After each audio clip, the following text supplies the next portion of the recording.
To see a study of who, or a rating on who everybody was pulling for on Friday night, the Dynasty or annoying Houston, and their analytics, love, because I found Houston very hard to root for, even though I love their general manager. We'll get into that and give the Blazers some love and talk about analytics before the end of the hour in the most entertaining way we can do it.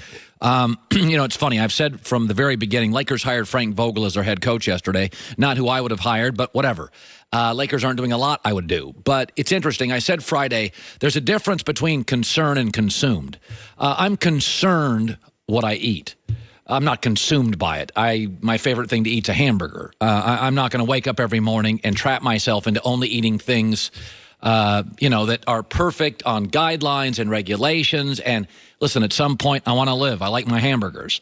It's the same thing with everything. I was concerned about Y2K. I didn't literally build a bunker in my backyard. I understand the concern with the Lakers about just giving the franchise to LeBron, because every place he leaves is a train wreck an hour later. Cleveland twice and Miami. I get that, but I think they've been consumed by it. I swear to God, after they hired Frank Vogel, I was sitting there thinking, are they trolling LeBron? I just want to hear me out on this. I think they're trolling LeBron, the Lakers are. They've become obsessed with not giving LeBron anything he wants. So who's one of the first people, when LeBron came, they signed up? Lance Stevenson, who was his annoying nemesis. I mean, LeBron and Lance Stevenson don't work together at all. Lance can't shoot. LeBron's great with shooters. LeBron loves kind of like high IQ, get-it veterans, and Lance is goofy. Talented, but goofy. So they get him. Then Phil Jackson, according to a story, the Lakers relied heavily on hiring Frank Vogel because of Phil Jackson's recommendation. Well, didn't Phil Jackson call LeBron and his guys a posse? Then they hire Frank Vogel, who I swear to God called Miami floppers. And then, by the way, Rob Pelinka gets a job in the Laker front office. That's Kobe's agent. LeBron and Kobe were never tight. Magic, who LeBron loved, quits. And now they just elevate Pelinka, who again is Kobe's agent, who LeBron's never been tight with. And then, oh, by the way, the camper is Ty Lue, the one guy LeBron wanted. Yeah, they offered him an insulting 3-year contract. Are you in LeBron's camp, or are you trying to aggravate him? Could you give him a solid here? Kobe's agent, Phil Jackson, Lance Stevenson, dissing Ty Lue. You do get he's your number one asset and your number one player. I mean, when Green Bay chose Aaron Rodgers over Brett Favre, did they basically go to Brett Favre's closest advisors for the next 7 years and make sure they hired people Brett liked over Aaron? No, the Packers at one point figured out we got to get a quarterback coach Aaron likes. We got to get, and eventually they moved off even a good head coach, Mike McCarthy, because it didn't work for Aaron Rodgers. And you got to make Aaron Rodgers comfortable, not uncomfortable. Like at some point, you got to get shooters for LeBron. That's what he's always worked well with. Now, basically, my guess is LeBron has to do the phone work, get on the phone and get Kyrie Irving here, because that would work. Anthony Davis, I don't think would work. Kyrie Irving and LeBron, pretty interesting. But, I mean, there's a gap between concerned and consumed. It's like you're trolling him. It's like you're dissing him. If you're going to hire Frank Vogel, just hire Jason Kidd. At least LeBron, respects the player. They both have kind of the same record, no? Joy with the news. No. Turn on the news. This is the Herd Line News. So the Cleveland Cavaliers had a surprising announcement this morning. Wow. They hired John Beilein as their next head coach. He spent the last 12 years at Michigan, turning them into one of college basketball's most successful programs. Yeah. Had 2 runs to the national championship game in 2013 and 2018.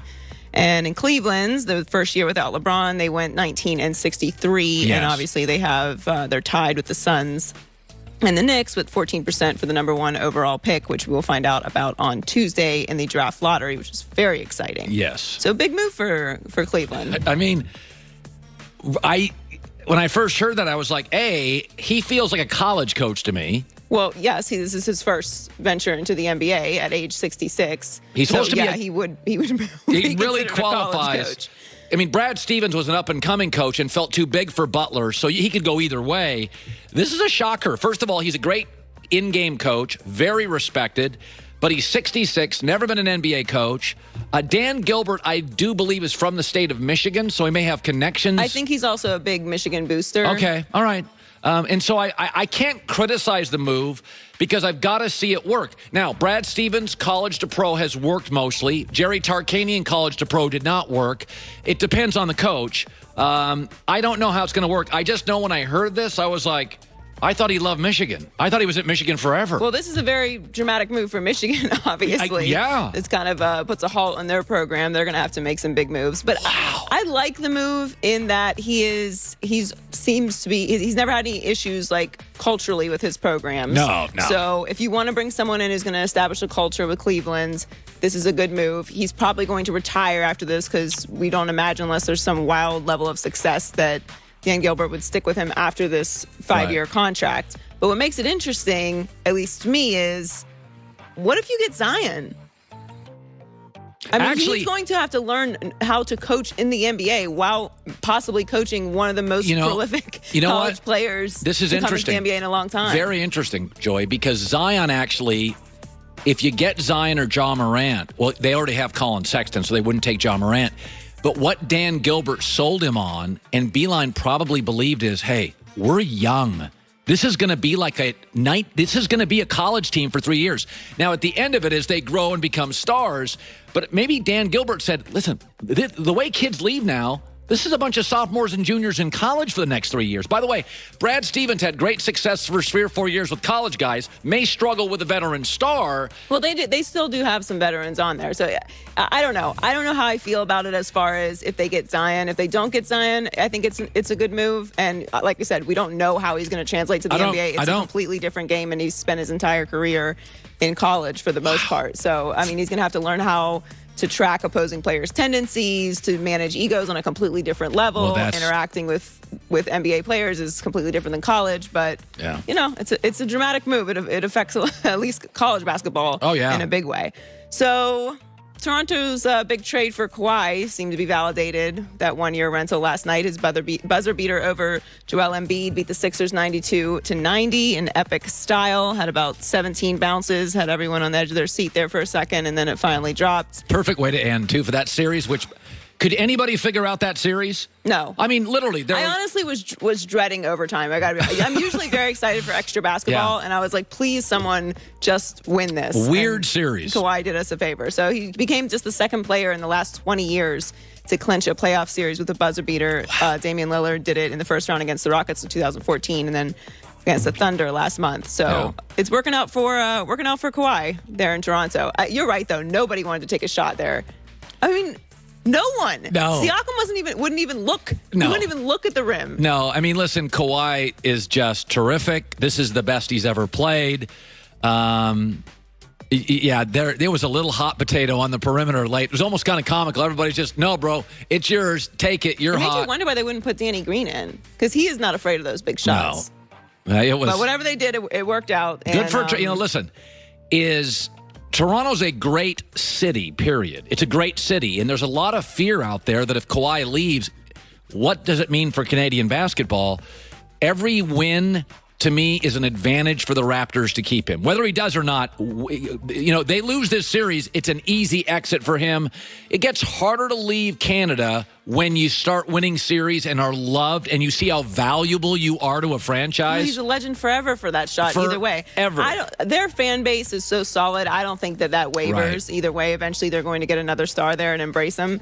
So I don't worry so much about that. I don't think anyone knows. I don't think Kawhi knows, to be honest with you. I don't even think Kawhi has given it much thought. He's focusing on winning right now, as he should. So they play Wednesday against the Bucks, which is going to be a great series. And finally, sticking with that game, just like that, the Sixers season is over, and Joel Embiid, who played through a laundry list of injuries, was overcome with emotion. He pretty much started crying seconds after the shot. He cried on the court. There's Marc Gasol comforting him. He cried into the tunnel, and he cried in the locker room, which, people are going to give him I love that.